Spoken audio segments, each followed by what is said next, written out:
Wishing you all a very good afternoon. Excellencies, ladies and gentlemen, friends, it is my pleasure to welcome you to the Indian Council of World Affairs for today's book discussion titled Trial by Water, Indus Basin and the India-Pakistan Relations, authored by Dr. Uttam Kumar Sinha, Senior Fellow, MP-IDSA. I would please request you to keep your mobile phones on the silent mode. Thank you. Today's program is as follows. Welcome remarks will be delivered by Srimati Nutan Mahawar, Acting Director General and Additional Secretary, ICWA. The author, Dr. Uttam Sinha, will make brief remarks about his book before the discussion.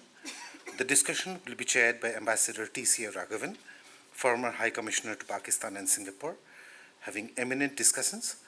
The discussion will be followed by a brief Q&A session. I take this opportunity to say a few words about the author. Uttam Kumar Sinha is a leading scholar and commentator on transboundary rivers, climate change, and the Arctic. He was co-chair of the Think 20 Task Force on accelerating SDGs, exploring new pathways in the 2030 agenda.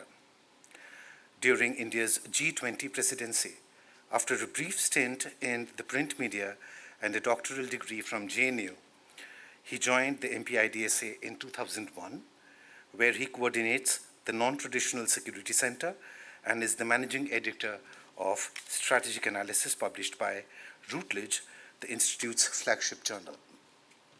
He is a recipient of many fellowships and leadership programs. Along with the present book in discussion, he has also published many other books, noteworthy among them being Indus Basin Interrupted, A History of Territory and Politics from Alexander to Nehru in 2021, and Riverine Neighborhood, Hydropolitics in South Asia in 2016. Chairing the discussion, Ambassador Raghavan, former High Commissioner to Pakistan, Singapore, remained to be an expert in the nuances of Pakistani decision and policymaking.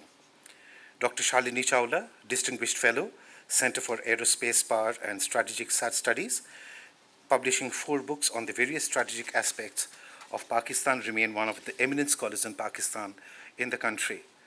Dr. Ashish Shukla, Associate Fellow at MP-IDSA, is also a scholar of Pakistan, making wholesome reviews of the present book in discussion that will be discussed today. Srimati Sekhar, Advisor International Law, the Indian Council of World Affairs, has been an additional secretary to the legal advisory team to the Ministry of External Affairs. She has been an active participant of the legal processes in the Indus Water Treaty discussions. May I now request Srimati Nutan Mahawar, Acting Director General, ICWA, to kindly deliver her welcome remarks. Thank you, ma'am.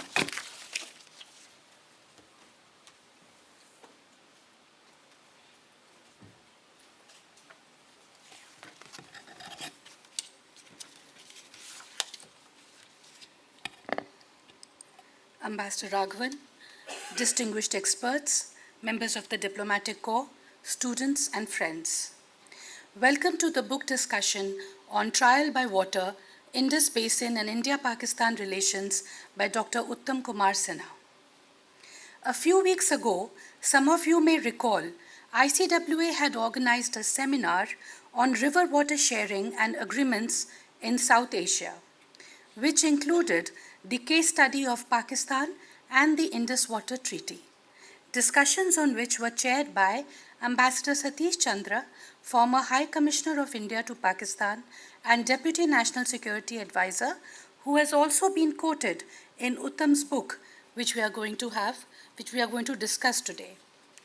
That ICWA discussion agreed that the abeyance of the Indus Water Treaty in April 2025, post-Pahalgam terror attack, was a necessary strategic step, justified under international law on the basis of fundamental and unforeseen changes such as climate stress, demographic shifts, technological advances, and persistent cross-border terrorism. It was a step to inflict punishment for consistent bad state behavior. It was also agreed that India's river water management strategy should be guided by its long-term development goals: energy transition, food security, and regional resilience, with the Indus Water Treaty's suspension, serving both as a strategic deterrent and a development opportunity.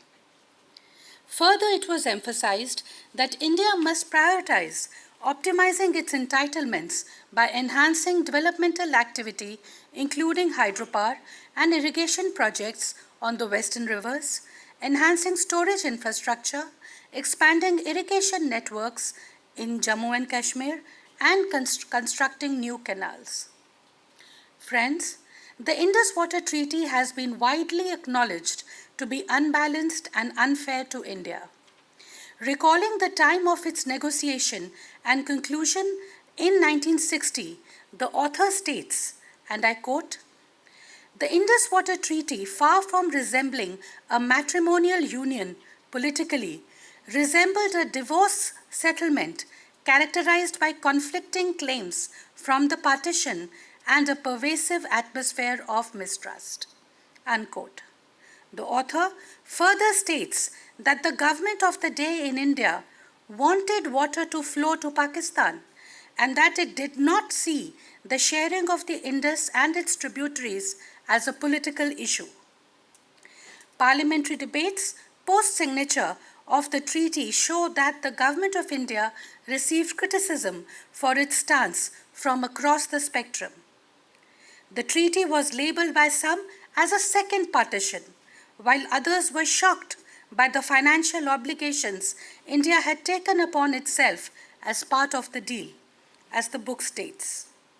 Further, far from showing any gratitude for India's magnanimity, Pakistan reverted to its deviant behavior shortly after the conclusion of the treaty.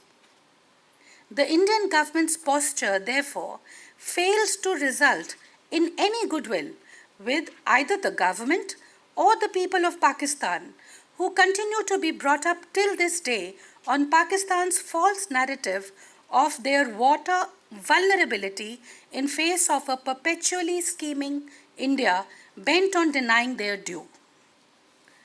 The book also gives interesting facts on the interest of foreign countries in the Indus Water Treaty during its negotiation and conclusion, with some of them even guaranteeing the implementation of the treaty through the setting up of a fund.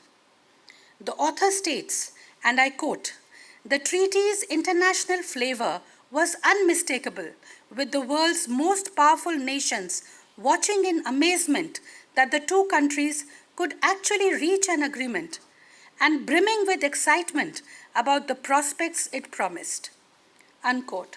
Surely the politics of the day have lessons for current power relations and geopolitics, which I'm sure the panel will dwell on.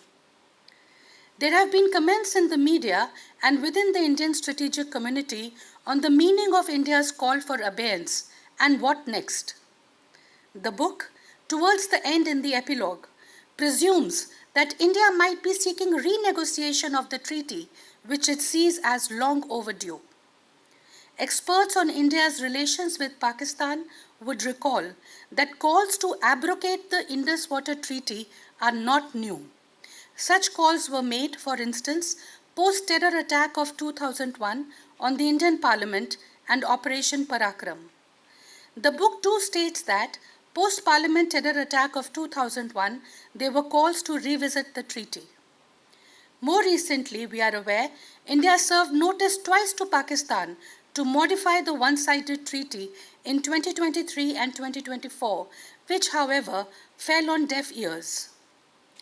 At the same time, friends, there have also been recent comments which have seen the abeyance as a bugle for war and for a final resolution of the India-Pakistan imbroglio. We at ICWA clearly do not see any renegotiation on the cards. Abrogation seems a more likely scenario, and we don't really have to hurry into that too. A word on the title of the book, Trial by Water. To me, the Indus Water Treaty saga symbolizes the trial of the masses who inhabit the Indus Basin, who have been denied the development dividend that comes with peaceful coexistence, who have been bred on conflicting and instigated narratives, who have been subjected to violence both physical and mental, and who continue to be caged in the dark politics of the region. underneath the veneer of exemplary bilateral cooperation, applauded by the world, the Indus Water Treaty is nothing but a story of multifaceted, unrestrained greed and hate. I would, of course, like to hear from the author on what the title of the book means to him. I look forward to a thoughtful discussion. I wish the panelists all the best.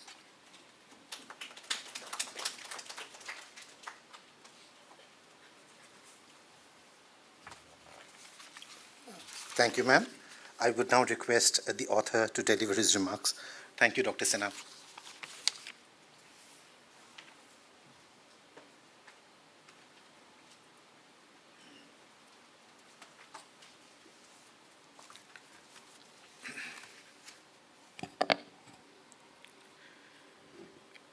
Namaskar, good evening, ladies and gentlemen. Thank you, ICWA, for organizing this book event. I've often stated that I'm very uncomfortable talking about the book that I have written, but book discussion is always a good exercise. You get to hear certain perspectives, you get to hear comments from those who have read it, and it is always useful, because this issue itself is an ongoing issue. I think it hasn't ended just because I've written the book. Abhi picture baki hai, I think, and then we have to actually reflect upon what the future will be when it comes to this treaty.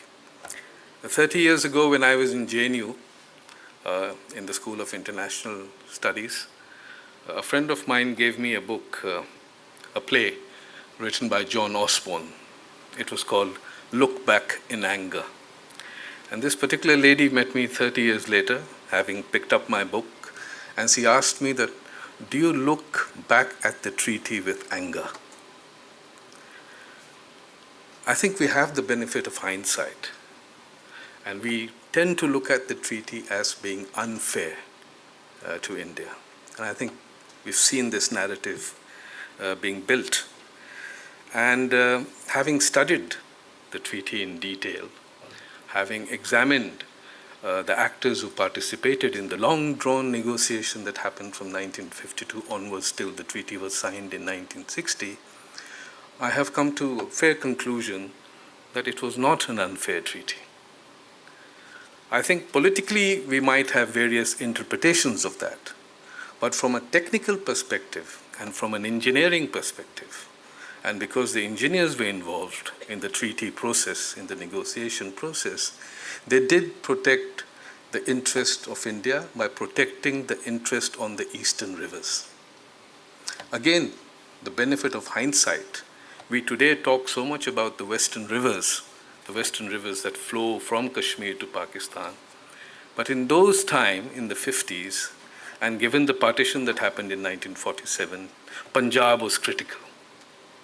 And the rivers were critical to Punjab's development. So therefore, the upstream control of the eastern rivers, Ravi, Vyas, and Satluj, was absolutely important for us. We had to have complete and exclusive right on these eastern rivers so that we could develop Punjab, the 15 million hectare farmland that we needed to develop. We needed, of course, the Bhakra and the Nangal dams were coming up. That needed control of the rivers. The Rajasthan canal project was in the pipeline. Therefore, the eastern rivers control was critically important to us. And the Ravi Vyas link canal was also planned. So the control of that rivers was critically important, and I think the engineers did a remarkable job negotiating for our interest on the eastern rivers. And it wasn't easy because the Pakistani negotiators were also interested in controlling the eastern rivers for their Punjab. And we therefore have to go back a little in history and understand why the control of the eastern rivers was important for both of us. So on that count, I think, and I would say through the research I have done, that our engineers were very nationalistic. They understood what India's interest was then, and they fought tooth and nail to retain India's interest on the eastern rivers. Now, no treaty can be a treaty which is one-sided tilted. So since we got the eastern rivers, we had to concede and give away something, somewhere. The western rivers was one such area where we conceded because we control the eastern rivers, so we gave the western rivers to Pakistan. Over there again, I think our engineers played a very smart role, I think, and they convinced the Pakistani engineers that, 3.6 million acre feet of storage capacity is good because it will help you to control floods. If you just allow free flow of the western rivers to you, you'll unmanage it. And therefore, we retain some interest on the western rivers as well. What we haven't done on the western rivers is build on those provisions that was entitled to India. So that is not really the fault of the treaty. It is the fault of the successive government, till, of course, 2014 when things changed, when the perspective changed and the entire attention fell on Kashmir and the development of the western rivers. What else did we concede? We conceded because we retained complete right on the eastern rivers. We conceded also financial terms and obligations. We gave money to Pakistan to build the link canals from the western rivers to the eastern rivers, because the eastern rivers is also very important to them. And we gave away 62 million pounds sterling to the Indus Development Bank. And that money could be used for the link canals. And this is an argument that was played out in the Parliament debate in 1960, 30th November. And it is a debate because the Indus Waters Treaty was signed on 19th September. We are just 3 days away when we'll mark 65 years of the treaty. The debate happened. It was a debate because it was listed. And the time allotted was 2 hours. It started at 3:25 in the afternoon on the 30th November, and it went on till 6, so it expanded the allotted time. And I think in the debate it's very interesting, and you should read the debate, because I think for me that debate is interesting on many counts. It's interesting because the political leaders and the parliamentarians, of course, did not understand the technical nature or the engineering-oriented approach to the treaty. They looked at the treaty from a common understanding that we are giving away more water to Pakistan. Now, this giving away more water is something that we even talk today. And it's quite simple. If anyone who sees the basin and does a quick backhand calculation and says, the entire basin volume would be about 168 million acre feet of water that is flowing annually, in which the eastern rivers is just about 32.6 million acre feet of water, and the western rivers is about 136.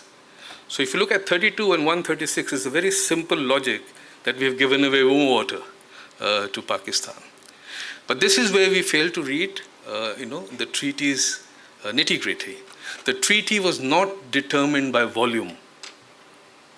The treaty apportioned the basins, eastern rivers and western rivers. It was a sub-basin arrangement. Rivers were more in attention, not the volume of the water.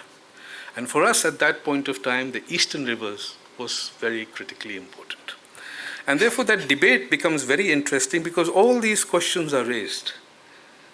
The 62 million pounds sterling given away to Pakistan, and members of parliament, seasoned member of parliament, not only the opposition, but also members of the Congress party, they were raising questions that India was giving away, conceding far too much to Pakistan. Financial matters was raised. The issues of the volume were raised, right? But I think their perspective was entirely non-technical, and no one knew actually the technicality of the treaty.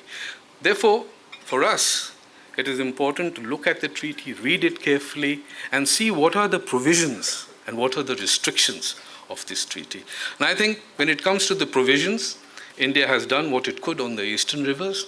It has not done, at least till this current government has come in, not enough on the western rivers. And there's plenty of objectives to fulfill on the western rivers in terms of storage capacity. We might not reach 3.6 million acre feet, but through proper assessment and site selection and using right technology, because these are difficult terrains, by the way.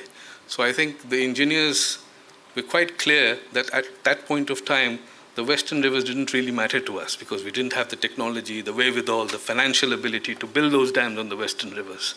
The eastern rivers were important because they were the sedate rivers flowing gently on the plains of Punjab, and that could have been harnessed more quickly and effectively than the western rivers. The treaty does not have an exit clause, and this is also something that I bring out in the book. Why didn't it have an exit clause?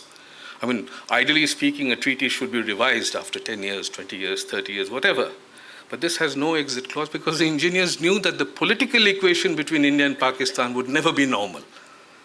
And therefore, they binded the two countries together by saying there's no exit clause. They wanted the treaty to work. They wanted the development of the water projects to happen. And therefore, they said no exit clause. So it was like locked into each other's intestine, so to speak, the treaty was. They didn't allow that intestine because they knew that the political equation between India and Pakistan would have always derailed the treaty if there was a certain time period given. It was an engineering-oriented treaty. It did not have role of diplomacy or diplomats or the Ministry of External Affairs. And this is again a question which comes out in the book, that since it was so technical, so determined by the engineers, therefore the perspective was very different of the treaty. Now, had diplomats been involved, probably the treaty would have gone on in terms of negotiation. Probably it would have never come about, but it's a guess here. There was, of course, a leadership perspective. Prime Minister Nehru's leadership was all about, getting the monkey off his back, and the monkey was Pakistan. Pakistan had become a troublesome country, creating a bad image of India all over the world, and I think Nehru was very conscious of that image. India stopping water to Pakistan, which happened soon after the 1947 partition, had played on, and the Western media was castigating India for stopping waters. Jafarullah Khan was making great claims about India being the nasty country and hurting poor people and farmers in Pakistan. And Nehru was quite conscious of that image. He wanted an India to progress and develop. He didn't want India to get caught in this, bad publicity of the West. We needed Western support, we needed development, we needed finances, and this kind of bad image obviously was playing against his own thought process. So there was a political objective to quickly get this issue, this irksome issue, as he would call, this irritant of water issue between India and Pakistan, off his back, and move India forward to many other objectives that he had planned. And I think, therefore, that political objective was there. When the treaty was signed, I think the political objective of peace and stability with Pakistan failed. And I think Nehru himself realized that that objective never came about.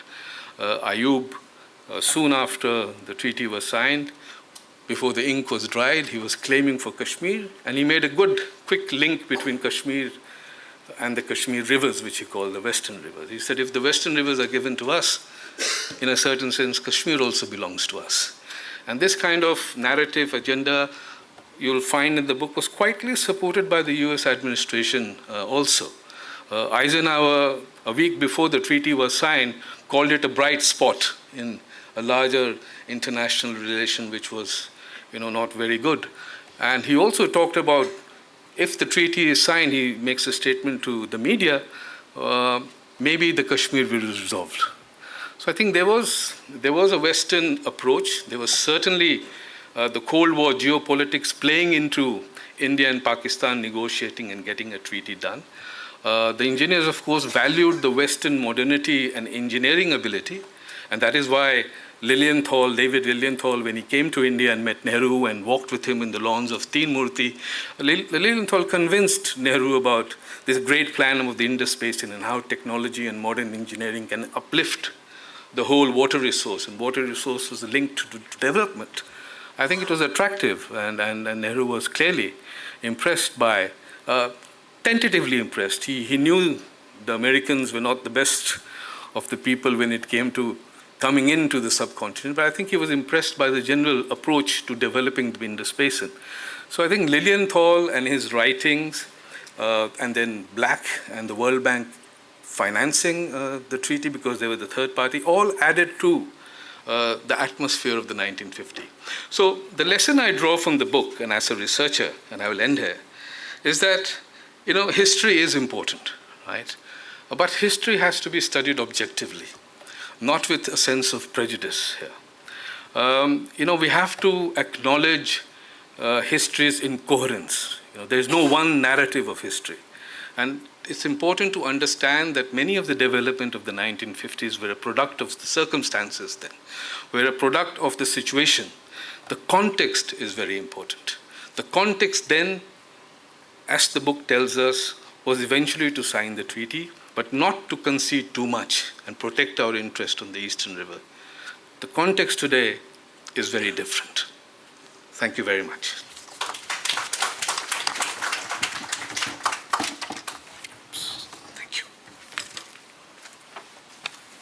Thank you, Dr. Sinha, for those remarks. I would now request Ambassador Raghavan to provide his remarks and conduct the proceedings. It's all to you, sir. Thank you very much. And, may I begin by thanking Ms. Nutan Kapoor Mahawar, Acting Director General ICWA, for inviting me and making me part of this very distinguished panel.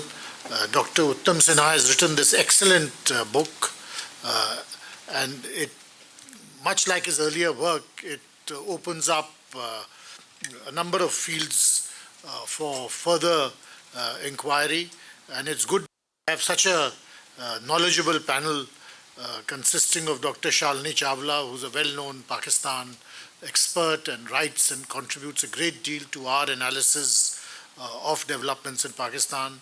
Dr. Ashish Shukla, who was earlier in ICWA and now is with the Manohar Parrikar Institute for Defense Studies and Analysis, and also has been studying Pakistan for a number of years, is also a published author on Pakistani institutions. And Dr. Sekhar, who is earlier was in the Legal and Treaties Division of the Ministry of External Affairs and is now Advisor International Law in the ICWA. And I'd like to begin by congratulating the Acting Director General for having this post of, I think it's a gap which has been filled, because international law was, because probably we are next to the International Society for International Law, we never attended to it, but it was certainly a gap in the Council, and it's good you're here, Mrs. Sekhar.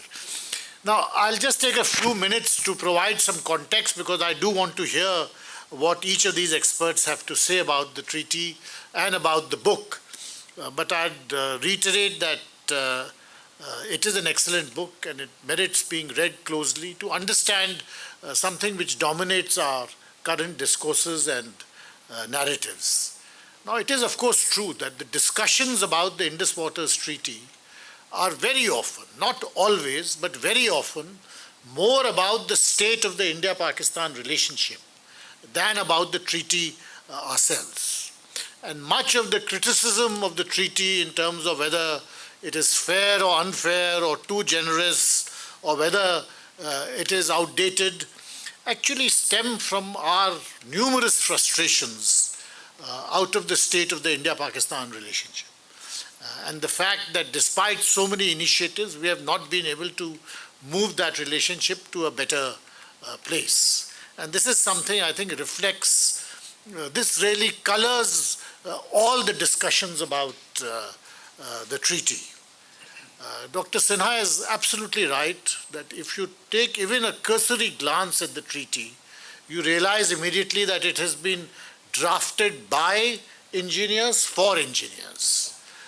It's a very intricate, very complex piece of work, and it's something which I think when we look at it impressionistically or episodically, we fail to understand.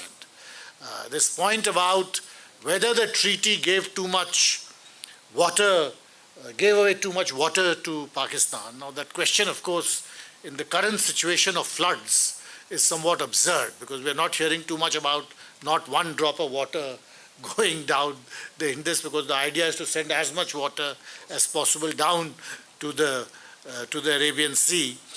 But I think the point to remember is the treaty did not give anything. The treaty is only a piece of paper concerning relations between India and Pakistan and how they handle riparian issues. What goes into the Arabian Sea via Pakistan has to do with gravity and geography. So the treaty does not give anything. It is the natural topography of the region and the way the water flows that governs what is going where. And I think because of this particular perspective, there are sharp differences in India. And I mean, there were in the past many differences within people in the Ministry of External Affairs and within the larger strategic fraternity about how we should view the treaty. And those differences are there even now. But I think despite these differences, there are 2 points on which both sides in India agree. And the first of these 2 points is that Pakistan has a kind of acute psychological vulnerability where it comes to the western rivers, and in particular to the Chenab. I mean, the joke in the Ministry of External Affairs at one time used to be that if you go and take a bath in the Chenab or have a swim in the Chenab, there will be a note verbal from the Pakistan Foreign Office the next day. So there is this kind of acute vulnerability about the Chenab, but also to the Jhelum and so on. But the second point on which both sides agree is that Pakistan has misused the dispute resolution mechanism to a very great extent. So a treaty which was otherwise intended to create a framework for a cooperative development of the Indus rivers on every point became a point of contestation and dispute. So projects would continue forever. There would be delays. The Indus waters dispute, the commissioner's dispute resolution mechanism dragged on, and currently you have this thing of whether the neutral experts or a court of arbitration. So I think this dispute resolution mechanism certainly required a relook. And when the treaty, if and when it is ever renegotiated, I think you need a more pragmatic dispute resolution mechanism. Having said that, I would also say that it's important to recall that interstate rivers, whether they are international rivers or rivers within the same country, are always prone to contestations. And if you ask river water engineers or river water experts in India, they will say that it's important that you see the international disputes, whether India, Nepal, India, Bangladesh, India, Pakistan. Just see also the domestic river water contestations which are there. Interstate rivers, by their very nature, are prone to contestations and disputes. And there is this, case of the Mekadatu Dam on the Kaveri River between Karnataka and Tamil Nadu, which has been held up for years and years and years because of lower riparian objections to what the upper riparian wants to do. I think that perspective, that background is important, because at some stage, we will have to look at more pragmatic arrangements with regard to river water flows in South Asia. And our own domestic experience can inform our international approach and enrich that international approach. My final point is, it's somewhat ironical, because this debate about whether the treaty was more generous to Pakistan, and I always felt that this debate was deeply impacted by what we were saying to Pakistan. Because in Pakistan too, there was a great debate for a long period of time that the treaty is fundamentally unfair to Pakistan. And to reassure them, we had made various arguments. And over the years, the people who were posted in Pakistan and who worked on the Pakistan desk in India had made these talking points to reassure Pakistan that the treaty is not unfair to you. In fact, it is excessively generous to you. Now, these talking points, which were intended for a Pakistani audience, are now in fact being played back in a domestic audience to say that you have conceded too much to Pakistan. But I think the important point to remember is that these discussions are not so much about river waters or about the Indus Waters Treaty, but as I said, the frustrations we have about our incapacity or our inability to have moved this relationship to a different kind of place. And I think this is one of the principal problems which we have, that despite all our different efforts, the Pakistani response to these initiatives has always been less than optimal, or in fact very bad. And that has impacted how we look at the treaty, as in fact it has impacted all other aspects, whether you look at trade, whether you look at people-to-people cooperation, whether you look at cooperation in other areas. The overall state of the relationship has had a deep impact. But as I said, I would like to really hear comments of these experts, and may I first ask Dr. Shalini Chawla to convey her remarks. Thank you. Thank you, sir. I'd like to begin by thanking ICWA for inviting me for this discussion today. I'm really Put the mic. Push the. No, that's okay. Am I audible now? Oh, take that for that. I think it's audible. Is this better? Yeah. Okay. I'd like to begin by thanking ICWA for inviting me for this discussion today, and I'm extremely delighted to share my perspective on Uttam's brilliant book, which I felt is a very fair book and adopts a position assessing facts without any bias. The book is an exceptional work with exhaustive research and analysis, which fills the gap in the domain of Indus Water Treaty.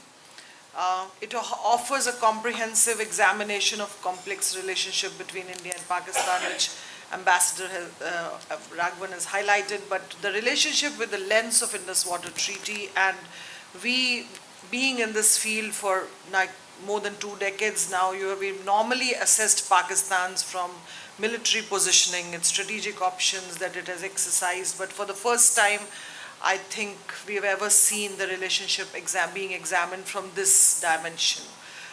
The book obviously traces the origins of the treaty and presents the evolution of the issues with the evolution of the geopolitical dynamics. It also incorporates the perspectives of the key actors from both the countries, taking into account the impact the personalities have had on the treaty and on the water management, in both the countries.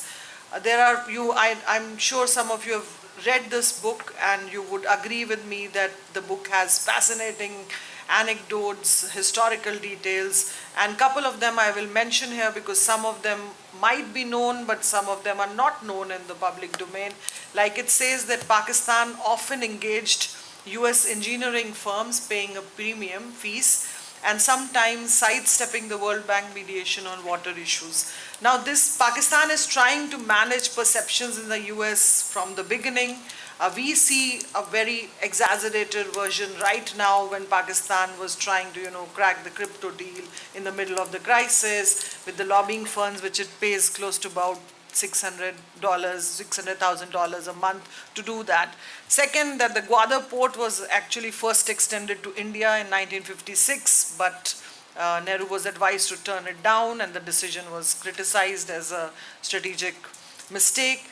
Third, after the creation, after its creation, Pakistan experienced a faster growth rate, and the initial decades, mainly due to inheriting a more developed irrigation system linked to agricultural output. I mean, we've seen the GDP in the beginning, in the initial decades has been extremely high, but I don't think so many of us know that it was basically mainly because of the irrigation system linked agricultural output. So I think the book actually tells you that to be able to understand this relationship, one needs to understand the water related issue, the river related issue. And also what we see right now that Pakistan is extremely rattled on India's decision. And book actually provides in a way a rationale for India's position post-Pahalgam. Now India's decision of suspending the treaty is an outcome of a decade of crises. It's not one event. It has been a series of terror attacks which we have seen, also change in the circumstances, India's hydro requirement. So although the study overall, the book is a treasure of facts and analysis, and it's difficult to choose that which one are more critical, but I have 6 points to make here, and which I think I could assess after reading the book, relating them to the current realities. First is that India viewed the treaty as a gesture of what Uttam calls a principal magnanimity, a commitment to regional cooperation. So moral idealism drove the treaty. And he writes, and he quotes Nehru, where Nehru said that we purchased settlement, we purchased peace. But obviously this was something which did not hold true. which has been talked by the author and Ambassador Raghavan. And obviously Pakistan never regarded the treaty as a breakthrough. The larger unresolved disputes with India have all remained. Kashmir remained very much the unfinished agenda of partition. And what we see today also, in Asim Muni's speech, what we saw in April before Pahalgam, where he again talked about the issue, how they see it. So treaty has definitely failed to bring in stability, and Uttam calls it a divorce settlement, which we also heard in the welcome remarks. Uttam talks about it that the treaty did little to elevate the underlying political military tensions between India and Pakistan. Now, I feel that, it also, the book somewhere brings out that factor that for Pakistan, the treaty was a treat to its false sense of entitlement. And I think this is that sense of entitlement which Pakistan carries from the beginning, that it needs to be treated in a certain way. And it has been deprived of its optimal share, and that's the position we have seen throughout in Pakistan. And this is the sense of entitlement which has actually driven its victimhood. It's also, to a large extent, its rationale for its acts of terror. Secondly, irrespective of these positions which India and Pakistan adopted, and we saw the behavioral evolution of Pakistan, the treaty has obviously endured through some of the worst events, extreme rhetoric on both sides. India's declaration of blood and water can't go together. Then Pakistan accusing India of water terrorism. But now obviously there is a change, and the change has been because of the change in the circumstances. When the treaty was designated, Himalayan glaciers were much more stable. We did not face the challenges of climate change, population, etc. And then, given these dimensions, definitely, the request for relook into the treaty has been made even past. And yes, obviously the treaty was signed in goodwill. As we talk about it, and repeated breach of that goodwill has led to where we are here. Like Ambassador Raghavan said, that Pakistan has all the time, stretched that leverage extended by, and misused it. So this is one of the biggest, startling case that we see. Third, we have seen Pakistan posture of victimhood, which again the book brings out very beautifully throughout the book. It has blamed, we have seen even now for its victimhood, it blames United States for its security and economic woes, India for different problems here. Now, the book effectively highlights how the treaty was initially portrayed as an unequal arrangement and how Pakistan's victimhood was asserted from the outset. So that is another factor which I think comes out very well in the book. And what we saw, that it managed that victimhood with a war of propaganda, which again, how it managed that war on propaganda, how treaty itself was, I think, a result of that propaganda war that Pakistan was launching, and we tried to neutralize that propaganda with this, but it did not happen there. So obviously there was an atmosphere of suspicion about the treaty was created, which became one of the potent tool, and even nobody, including Ayub, ever recognized the fact about, of the 80-20 distribution. And this is the propaganda that we have seen Pakistan has taken to the extreme till this date. My fourth point comes from the questions which Uttam has raised in the book, and 2 points he raises in the introduction part, that can the decades-old treaty evolve to meet a new era of crisis, or will the basin fracture become the new front line of conflict? I think these are very, very critical questions which he raises, that what's going to be happening next. So the book has presented historical details which actually help us now to assess the future behavioral pattern of Pakistan after India has decided to keep the treaty in abeyance. And in my view, obviously, this is one of a very strong punitive measures which India has adopted. And we see Pakistan extremely rattled, and that's because of number of facts, number of realities, and the most critical ones are that, Pakistan's 90% of agricultural production depends on the Indus River Basin, which is country's primary water source. Secondly, it is ranked at 5th among the 23 most water insecure countries globally, according to the study by United Nations. It is obviously comes into the category of water starved country, and then the per capita availability of water has decreased significantly from, say, 5,000 cubic meters per capita per year in 1951 to less than 1,000 cubic meters now, and it's expected to reach 500 cubic meters by 2035. And there is lack of storage capacities which don't allow Pakistan to store more than 10% of the inflow of the water as compared to the world average, which is 40%. So obviously these are the issues which are troubling Pakistan, and we see this rattled behavior right now. But with this rattled behavior, what do we expect and what is Pakistan expected to do? I think that is a more critical question. So I think what we will see in the coming time, and which we are already seeing, that we will see that Pakistan is going to keep a narrative of victimhood and aggression at the same time. So we will see this combination of emotions in Pakistan, which it is, and it's raising this voice on multiple international forums. We have seen on SEO how it talked about it. It will continue to, I think, express its eagerness to talk to India, but we will see that initiative or eagerness comes with a threat or a blackmail parallel to that. So that will definitely continue. Pakistan does not have the money to build in the dams which it wants to build. So we will see more and more aggressive behavior and desperate behavior to seek collaborations and raise money on the international forums. And that is something we will see in the coming time. And my last point is that, what is India going to do with this kind of rattle behavior that we see in Pakistan, and what is India's position going to be?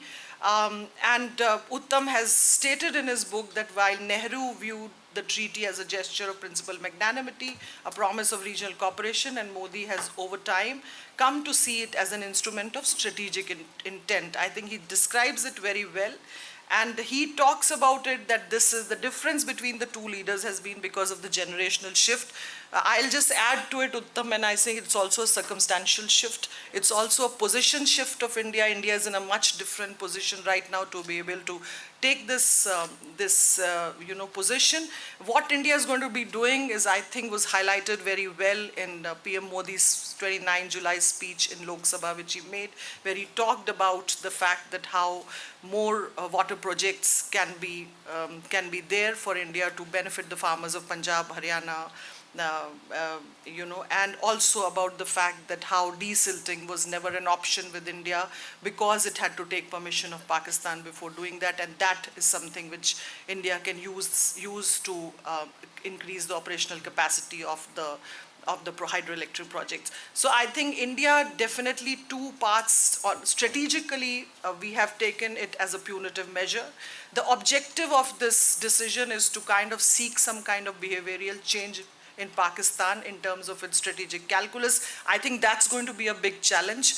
How we maneuver it and how we use that pressure, will we able to achieve that will depends on our diplomats. And second part, economically, definitely, this decision is going to benefit us in the longer run. Thank you. Thank you very much, Dr. Chawla. Very interesting remarks, and I'm sure there'll be some opportunity to discuss them. May I request Dr. Ashish Shukla now to... Thank you, sir. I hope I am audible. Thank you, sir. Thanks to the Council, especially Additional Director General Madam Mahawar, for inviting me to share my 2 cents on the theme. It's great to be back home at ICWA and in a familiar setting, and I can see many of my former colleagues sitting in the audience, Director Research, Athar, Sanjeev, Pazlur, Professor Variku, who has mentored me at some point of time when I was in JNU. Anyway, at the outset, let me first congratulate the author, who happens to be my senior colleague at IDSA, for bringing out this wonderful book on such an important and relevant issue. It is one of the many scholarly works undertaken by Dr. Sinha, which is of immense importance and interest to both academic fraternity and strategic community in Delhi and elsewhere. Today we are discussing his trial by water at a time when both sides of the border is actually grappling with the excessive water. And as Sir said in the beginning, interestingly, the upper riparian has no intention to stop the flow, Similarly, the lower riparian is also not claiming that there is less water in the river. You know, it's a thorough and scholarly work enriched with plenty of primary sources and anecdotes, which I am sure will be used by both academic fraternity and policymakers alike when they try to analyze or make their own arguments on the issue. The book debunks many myths and misconceptions, including the one surrounding the disproportionate share of water given to Pakistan. And according to the author, people often make simplistic arguments overlooking what we say complex hydrology which guided the process of negotiations. Rather than over-analyzing history in light of the current political and technological development and progress, the author tries to normalize the discussion on IWG, which has become highly emotive issue in both the countries. Water, as we all know, is both an emotional and a strategic issue in the region. There is a great deal of resentment in India, especially in the northern part of the country. To be more specific, in Hindi heartland, actually the Hindi heartland is often hurt to see that water flowing down to Pakistan, a country which uses terrorism and non-state actors as strategic asset and foreign policy tool, or sometimes as paramilitary arms against us. And the talks and terror, statements like talks and terror cannot go together, blood and water cannot flow together, actually reflects the prevailing sentiments in the country. Post-Pahalgam, we have of course put the IWT in abeyance, which theoretically means that we won't be bothered by the provisions of the treaty for the time being. The important question here is India losing its faith in institutional mechanism to arrive at some common ground leading to resolution of the issues in the region? Given the current geopolitics, is it possible to use water as a weapon or punishing tool to deter Pakistan? That's another question. Many in India, in Pakistan and elsewhere are also asking, what is our next move?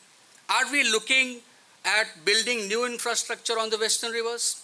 Or would we be only focusing on completing the existing projects, ignoring Pakistan's objections, which is more often, creates problems for us?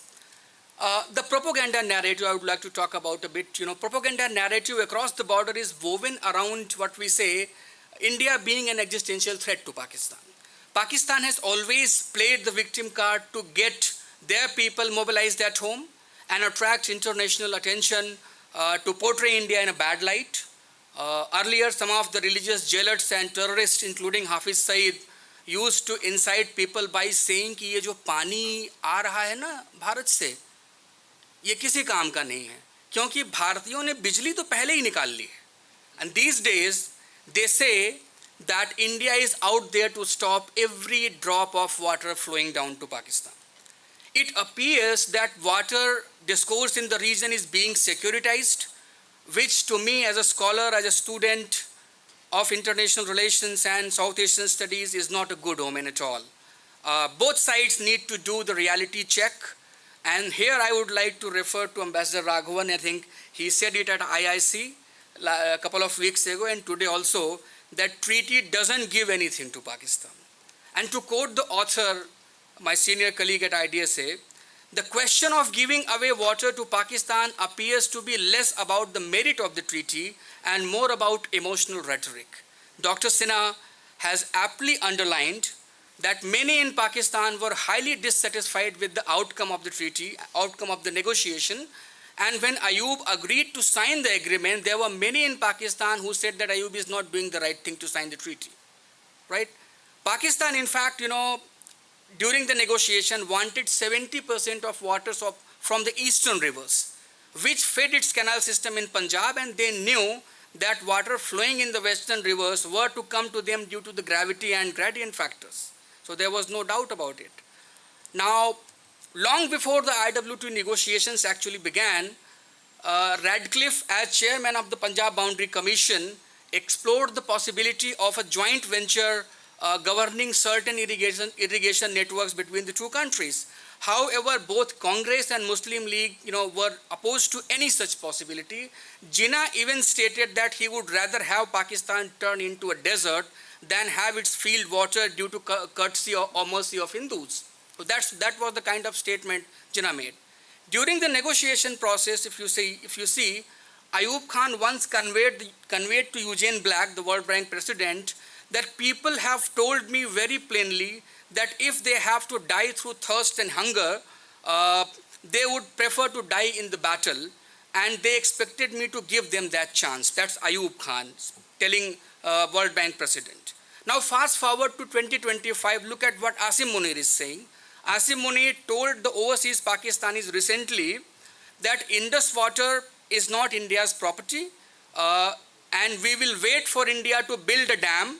When it does, फिर 10 मिसाइलों से फारिग कर देंगे. So that's the kind of statement Pakistan is making even today. This explains how powers that be in Pakistan look at the waters of Indus Basin. We must also understand why Pakistanis are so emotional about it today, as per capita availability of water is around 930 cubic meters, which has made it a water scarce country. I think you need at least 1,000 cubic meter to be a country which can survive. Add to that, 930 for Pakistan, not for India. Add to that the mismanagement of water in Pakistan and interprovincial differences, that make it impossible to build dams like Kalabagh to store the water. So that's another aspect.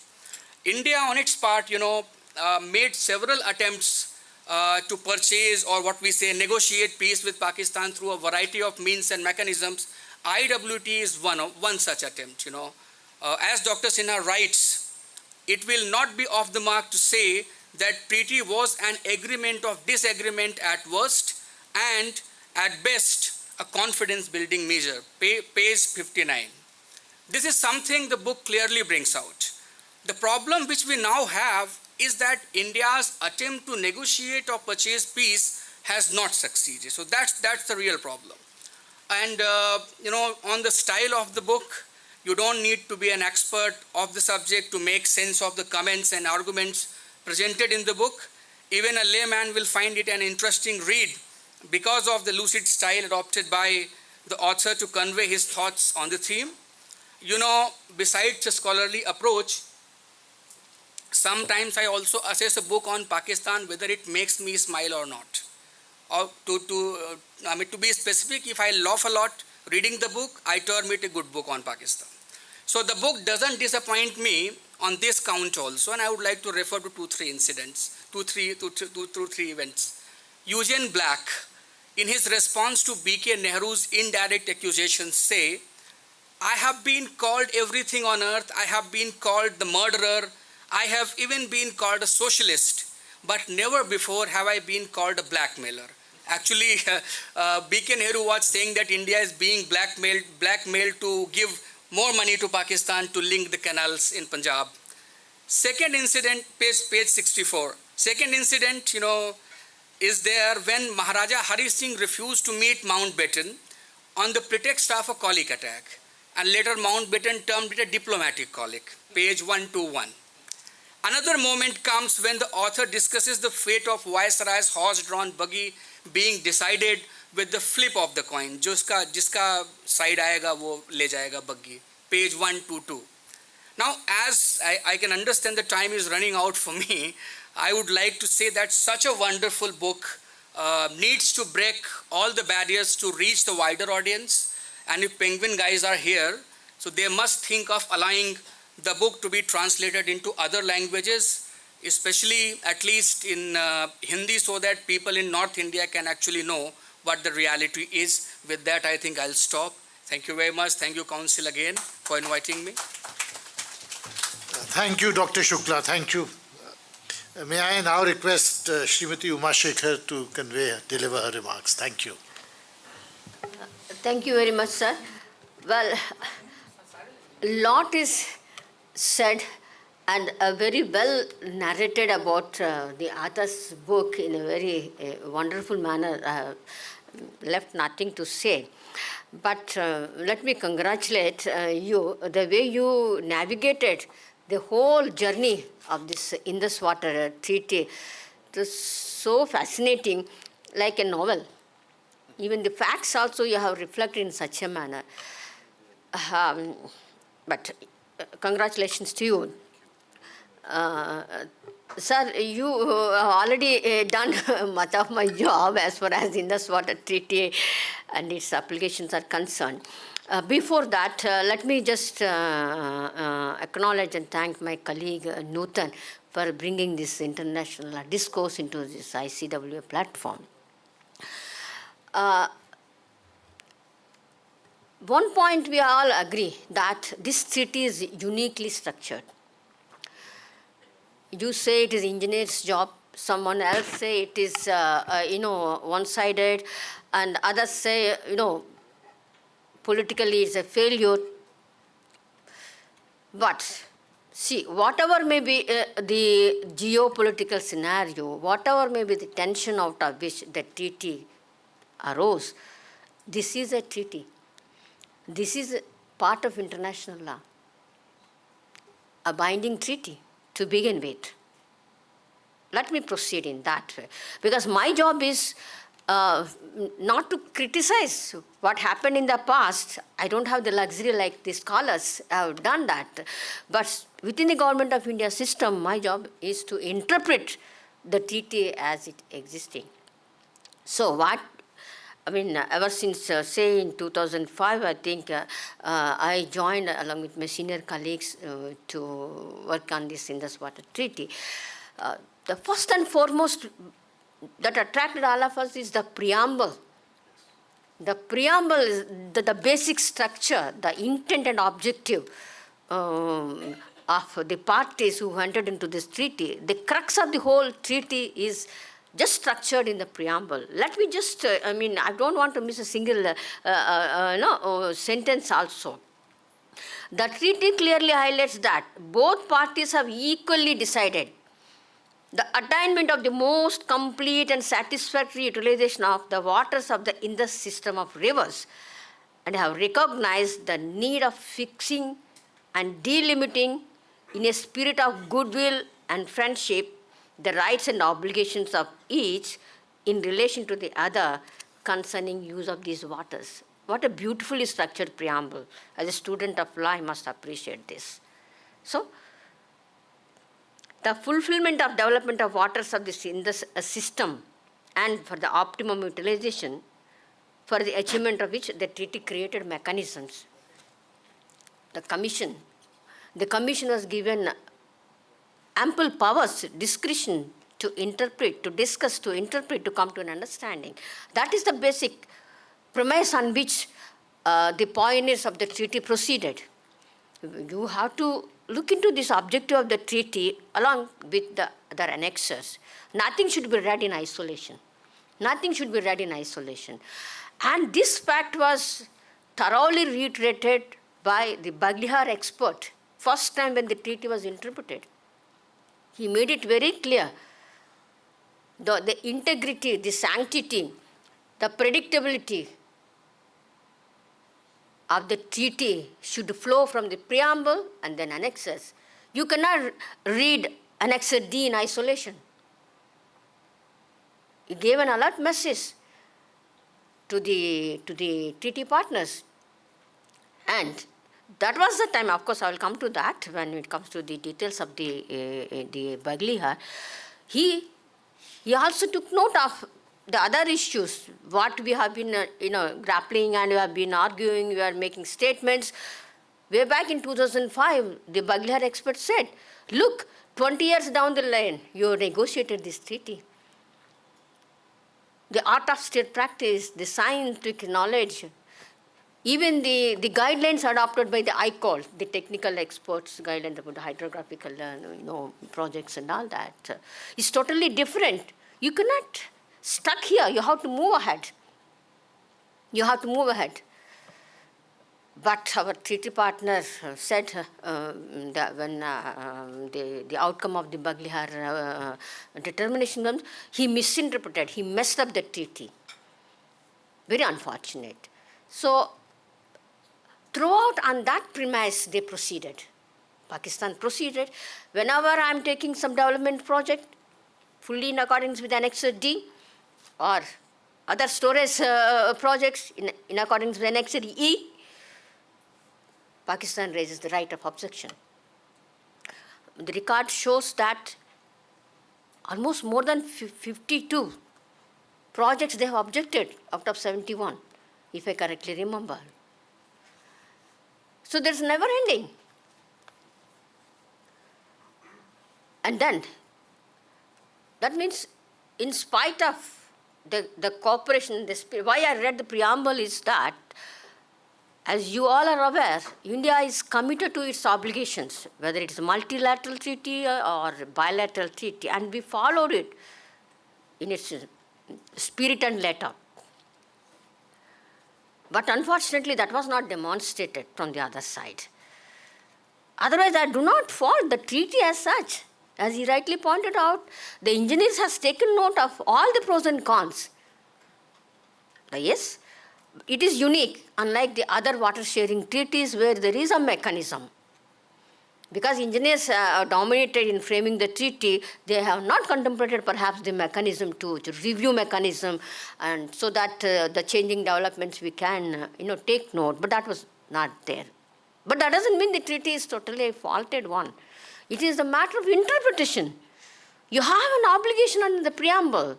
We waited, the obstructionist approach from Pakistan at every stage, prioritizing India-centric approach. And what is the perceived losses of India or Pakistan's gains. That is the only stated agenda for them.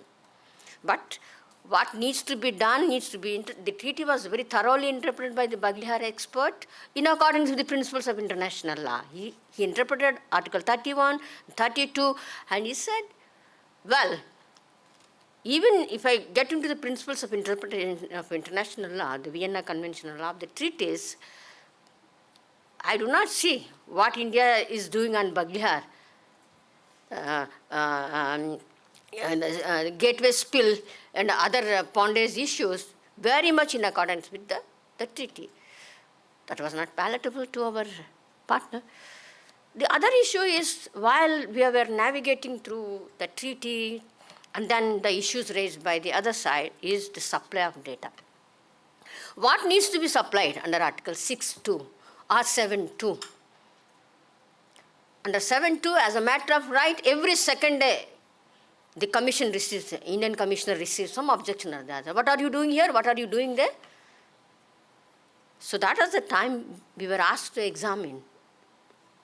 Then we said that, look, Article 6.2 or 7.2, you have to read in conjunction with Article 3 of the treaty, which says that, Article 3.2 says that, only those waters India has to let flow. Pakistan is entitled for unrestricted. Not all waters. Unlike in Article 2, when it is described about the eastern waters, all waters it's mentioned. So that distinction we need to make. You cannot just raise as a matter of right everything you're entitled to take. And second, what is the additional data?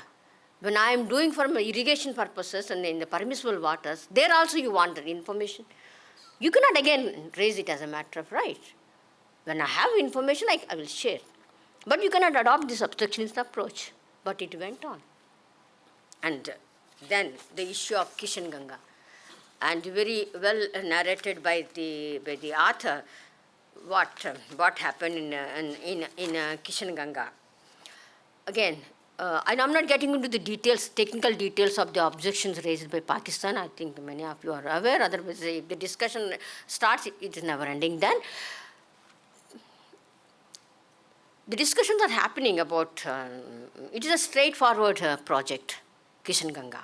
Unlike the Baglihar circumstances are a little bit different. The expert took note of it. In Kishan Ganga, it is a straightforward. I'm entitled under, it is in compliance with Annex D, but still. Then the two issues, no, I have to go to the court of arbitration, this is a dispute, let's go to the court of arbitration. Then, of course, India, as usual, the spirit of cooperation. While the discussions are happening within the commission, but Pakistan wanted to go ahead. We participated in that discussions. There, the court of arbitration mentioned that we call it as a partial award. With respect to the diversion of Kishan Ganga water for hydroelectric power generation, KHAP being a run-off river plant for the purpose of Annex D, India is entitled to divert this Kishan Ganga Neelam river as designed, of course subject to its obligation to maintain a minimum downstream flow. It's okay. We respected that. There is another issue. Pakistan went to the court. The court held that the treaty did not permit reduction below the debt storage level of water level, and accumulation of sediment in the reservoir did not constitute an unforeseen emergency. I do not understand the logic behind. Sedimentation is a major concern for anybody. Yeah, I'll just. Then again, the other issues that left during the Kishan Ganga concerns, whatever Pakistan raised, as well as the Ratle project, again Pakistan said, well, these are the technical issues, we need to look into it. Lot of discussions took place, and then Pakistan requested for appointment of a neutral expert. Well, but still we are discussing, then they have changed their stance, saying that substantially they are, if not substantially, predominantly legal in nature. So let's go to a court of arbitration. And then, I don't know, you want me to stop it here, sir? But there is something more, I mean, I'll have to discuss, maybe any question and answers. If they come, I will be very happy to join. Yes, exactly. Thank you very much. Thank you, Dr. Sekhar. Actually, I think the legal points are very, very interesting, because this is not an issue which has begun in the past few months, but as you explained, from the time of the Bagliar project, the intricacies of treaty interpretation with regard to the technical design of the project has actually been at the heart of the Substantial provisions of the treaty. And the provisions of the treaty. I think those aspects are, but the fact is they are so complex that sometimes discussing them also, there are probably a dozen people in the country who will understand all the intricacies. But thank you very much for your intervention, and it took me back to the time when we used to prepare for the meetings with the neutral expert on Bagliar and thereafter on Kishan Ganga. But I think, I'm sure there will be many questions, and I'd like to now throw it open for any questions or comments. But since we don't have very much time, I would request you to be brief and also identify yourself as you pose your question or your comment.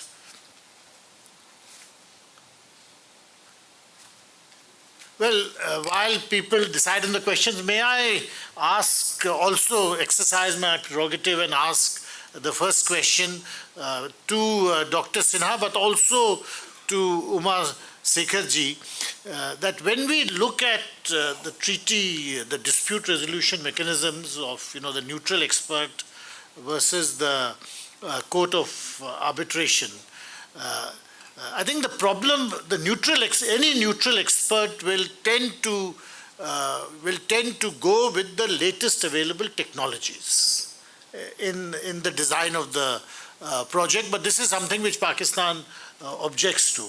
Is this something which is there in other interstate, other river water disputes? Also, is this something which we encounter in our own domestic river water contestations, or is this something unique to the Indus waters? Okay, this is something which has often interested me. I wonder if you'd like to. Yeah, I think what plays on between two countries at the interstate level also plays between two provinces within the country. And there is, Article 58 of the Constitution says that water is a state subject. but there is a tribunal which is created to, resolve these disputes as well. So, in the cases of the recent case between Punjab and Haryana, which is really flaming up, I've just come back from Punjab, and there is a mood in Punjab to say that I'm not going to give a drop of water to Haryana. It's also politically framed, but I think there's a lot of angst, emotion, and the nature of divisiveness that water brings into play. Water is very theatrical. It plays out in a certain manner in the public domain. And Pakistan beautifully did that, to play it out in the public domain. I've heard that most of the time the technical engineers who would come and have a debate at the Indus Commission meetings would be quite satisfied with the way things were progressing. But the moment they went on and they introduced it to the domestic constituency, it took a very different color. So, but yes, I think internally also, I think we have created tribunals, and there are tribunals to look into matters. In fact, and I would just add here to your point, that my own reading and understanding of Pakistan positioning themselves in the negotiation on the waters was very judicial. They always felt it was about arbitration and court matters and legal aspects of it. There's a very interesting account which Gurcharan Das related, that when the first negotiation started, Pakistan had very little engineers in the negotiation process. They had more lawyers, about 120 odd lawyers and just a few engineers, while we went with engineers to negotiate. So I think this mindset, the Pakistan mindset, and even today, I think it's all about arbitration, third party, seeking, the legal recourse to it. There is a certain purpose and intention behind it. And that's why for us, the third party is a no-no now with Pakistan. It's bilateral completely. And the bilateral and the third party has always been part of this whole narrative between India and Pakistan. But you would be probably better to explain the legal tone. Yeah, thank you very much. I fully appreciate. But yes, as I mentioned in the very beginning, sir, this is slightly uniquely structured treaty. As the other mentioned, engineers treaty, right? Then, unlike other treaties where mostly it's bilateral, a commission is constituted, followed by an arbitration. No third-party intervention. So when this arbitration takes place, perhaps the court concerned will take the experts into also confidence. But here we have a very clearly well-structured dispute settlement mechanism under Article 9. So the expert, while exercising his mandate under Annexure F, has the right to interpret the treaty. And this being purely, in the engineer's work, certainly he or she will be rather tempted or required to interpret the treaty. So bringing the skills, which is necessary, you ask me. Thank you. Thank you. Very quickly, I think the dispute resolution mechanism is a 3-tier process. Yes. So, and it was done in good faith. I don't think our engineers thought that eventually Pakistan will take us to the court of arbitration. I think probably there was a lack of foresight here. The engineers did not understand the legality of the whole exercise, maybe in the future. It's something like Radcliffe. He was more a lawyer than a hydrologist. And yet he drew the line, and his interpretation was that the best mechanism to deal with the Indus Basin is joint development. But I'm just sorry to object to you at this stage. I do not look into the treaty from that prism. Given that, I said maybe. Given that the very structure of the treaty talks about the construction, the engineering work, the engineers framed this treaty, the mechanism is very clear. First of all, the substantial issues that, if any, that arise are the differences in terms of design and structure of the construction. So it is the expert concerned. First you have to, if you are not able to resolve within the commission, expert is there. However, if the expert, while exercising his mandate, thinks that, well, some of these issues seemingly a dispute for the purpose of interpretation of the treaty, please, you people take note of it, you do whatever you want to do. And then, again within the commission we will decide, or G2G, or then if both are given consent, go to the court of arbitration. So it is very purposefully, very clearly structured. Article 9, in fact, beautifully structured rather. Thank you. You wanted to ask something. Just have a very small question, sir, to you and to Uttam, if you would like to comment. So, because now in the last 3 months we have heard a lot about what India could gain economically with this. How now we also heard from Mrs. Uma that you know how Pakistan was irrationally objecting to every single project. But why were, sir, these never made public? Was this by design or by default that this information about our being not a significant gainer in the treaty and also Pakistan objecting and adopting that kind of, this never came into kind of knowledge, a common knowledge, but just was curious to know, was it deliberate or it was just by default? I mean, the dispute resolution mechanism. Well, it all started eventually with Baglihar, which was around 2007-8. No, 5, yeah. So 2005 onwards. Till then, I think the treaty was well within the Indus Commissioners' meeting and discussion. I think Baglihar changed the whole paradigm of the relationship on the waters. And I think, and you know, I won't say give due credit to Pakistan, but they knew how to beautifully exploit the provisions. I think they've become quite aware. Up till the neutral expert, it's fine. But beyond that, taking to the court of arbitration was carefully designed by them. After Baglihar, I think a pattern emerged quite clearly, and as you have mentioned, they've raised 52, objections to projects in India, deliberately designed to prolong these projects. And these projects on the western rivers. Western rivers are in Kashmir. You know, you need water for development in Kashmir. So there's a larger political objective which fits into Pakistan. It's a counter mechanism here for them, which it serves their purpose. Projects delayment is crucial. You delay the projects, the cost adds up. And you create an environment of uncertainty that India can't achieve these projects. So it was a deliberate exercise. And in certain sense, it worked well for them, till we realized, nothing doing. You know, from the 70s and up till the late 90s, there was something which we used to term as called the Salal mindset. And the Salal mindset was that let's try to keep any India-Pakistan riparian difference away from the dispute resolution mechanisms. Let the Indus commissioners handle it, and if a compromise requires that you concede a little more than is required, then you do so. So in the Salal project, we agreed to, make design changes, which in the end the engineers didn't like, but because of this view that we shouldn't escalate it and take it to a third party or to a neutral expert, we went along with it. From the late 90s and early 2000s, the view was that, this is now for the Baglihar project, that doesn't matter, let's go through the entire dispute resolution mechanism. And there the neutral expert came out very clearly in favor of the Indian position. And that, in fact, if you look at it, that gave us the confidence to embark on more projects and say that we'll go through the entire dispute resolution mechanism. So it was also a learning process on our part. Any comments or questions? Yes, Professor Parrikar, I was waiting for you.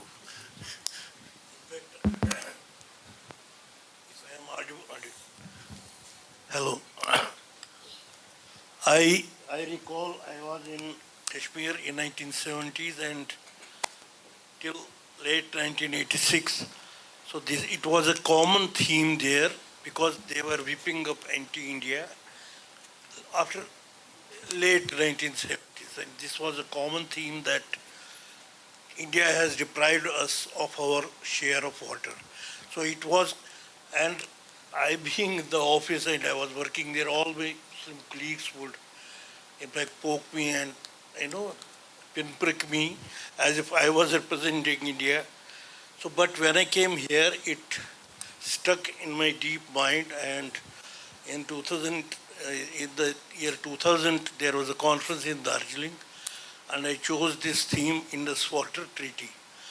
So believe me, when I went through this, all details, and David Lilienthal's and Wilkin Blake, and then as an American president's letter to Nehru and other details. So I was, as a Kashmiri, I was shocked. I tried to empathize, I did empathize, and here also, all of you also same, you said that the priority was to keep eastern rivers flowing, Bagla Nangal Dam and other things, and Kashmir was deprived of its fair share of water and other things. And a certain blame does go to the chief engineer, I think he was Ghulam Hasan Khan of Kashmir government, who was deputed. He didn't, at the time, water was flowing abundantly in Kashmir, so they didn't perceive it in a manner it should have been, projected the future estimates and future requirements. So that flaw remained in the internal. And what I could see is that where Zafarullah Khan, noted lawyer, and he was taking up the issue both at the UN and other places and within Pakistani establishment. From Indian side, it were the engineers. So technically, it was, for India, it was a technical issue. For them, it was a political issue. They wanted it right. They were clear cut in their mind that they have to use it as a weapon for seeking international mediation on Kashmir or international pressure. There was no confusion in Pakistan, and I think there is no confusion among them even now. So they remain committed to what they are doing. So, but now, as you have seen, abeyance of putting the treaty in abeyance, it has evoked mixed response from Kashmir. CM Umar Abdullah and other groups have welcomed the move and hope that it will redress the previous, mistakes and help in the redevelopment of Kashmir and allocating it further chance. I think time is there. Now is the time that India should do this Bagyar and apart from Turbul Dam. Now we have seen floods in Kashmir, and navigation, irrigation and dredging of the rivers and Wular and other things. So Turbul Dam is very important for that purpose. And you see in Kashmir, any issue, for instance, for 15 days, highways closed. Apple growers, their trucks are stranded on the highway. Now currently there is such a strong, this anger is mounting against, the entire blame goes to Indian government, that they are deliberately killing our economy. They are deliberately doing this. So Indian policy making should be conscious of these inherent or internal thought processes going on in the valley. Thank you, Dr. Parrikar. Well, are there any other questions? Otherwise, we will, of course, we've run out of time, but I do wish to, maybe we can ask Uttam's response to this. What we spoke about today in many ways is also like discussing, it's like they say about the military, that, generals are always fighting a different generation's wars. And to a great extent, when we talk about river water sharing and river water, how much water is to be divided in what manner, it also appears in a certain context, a debate about from an earlier generation. Because given the speed at which climate change is occurring and the way the river water flows are altering, these debates about and the incidence of flooding, and we are still in the midst of major floods all across the north of the Indian subcontinent. These debates about river water sharings have a slightly old-fashioned air to them. Many of you will know that just 3 years ago, a major dam on the Tista River was totally washed away because of unprecedented floods. So when we talk about river waters and how we exploit them, I think this frightening pace of climate change and our incapacity for engineers to actually anticipate what is going to happen is something which we also have to keep in mind. I wonder whether you have any thoughts on that. No, I have, in terms of what the future of this treaty will be. I think we have to really consider now what is called the new knowledge on the Indus Basin. This new knowledge did not exist then. And Professor Vairiku, जो आपकी जो point है about Kashmir, it's a bit covered here. I think one of the reasons why Kashmir also did not become a big factor, it was an important factor, because it didn't have the leader to turn the event around. Sheikh Abdullah was most of the time in prison. Whereas in Punjab, you had an engineering powerhouse telling Nehru what to do. There were leaders in Punjab saying that these are our rivers, they need to be developed. There was no such articulation from Kashmir because they never had that thing. But remember, Kashmir rivers were for the future. The Punjab rivers was for the present in 1960. So that was the only difference, I think. And the future was 3.6 million acre-feet of water to store. I don't think we can ever reach that storage capacity on the western rivers. Ashish, anything you'd like to add? I would like to say that we have been given 3.6 MAF on western rivers. What we have done, what we have utilized in the last 65 years, you would be surprised to know, 0.6 MAF. So the treaty now put in abeyance, we have an opportunity to complete the projects which we are already in the pipeline. And if possible, we want to initiate new projects, this is the time. Because any Pakistani objection is not going to play into, the business. We are not going to hear any objections what Pakistan is going to raise. So this is a time we should be focusing on completing the existing projects if they are viable. Maybe some of them may not be viable because as you were saying, sir, in the beginning that the DPR were prepared long back in 70s and all. So we have to understand that particular point. That's all I think from my side. Yes. The author should have the final word. Not the final thing in the book, but just responding to you, ma'am, about why the title. I think it was an evocative title. It wasn't a title which I thought about. It was a title where the smart people in Penguin thought about. It was evocative. It was slightly... But I think instead of trial by water, the water itself is now being trialed by the two countries. So we have to see how it develops the Indus Basin. Remember, 250 million people in the basin, and I think their survival depends on this river and the flow of the water. So, yes, it's a very new Indus Basin now, which we'll see. So we'll see whether trial by water becomes trial of water.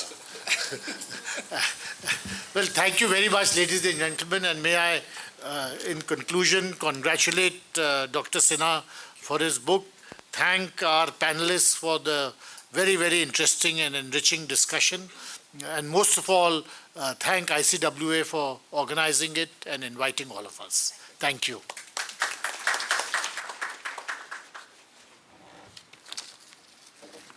It goes without saying that we had a lot of fascinating and enriching discussions. I also appreciate and thank the active participation during the interactive sessions. This is an important book which is extremely relevant and needs to be discussed. I would take this opportunity to express my gratitude to the distinguished chair and speakers, Srimati Mahawar, Acting Director General, to guide us to organize and conduct the discussion. I would also thank the Diplomatic Corps, members of the media, the publisher, and invited participants, as well as my friends, colleagues, and all the members of the Council for making this discussion possible. Thanking you all again. Please join us for high tea in the foyer, please. Thank you.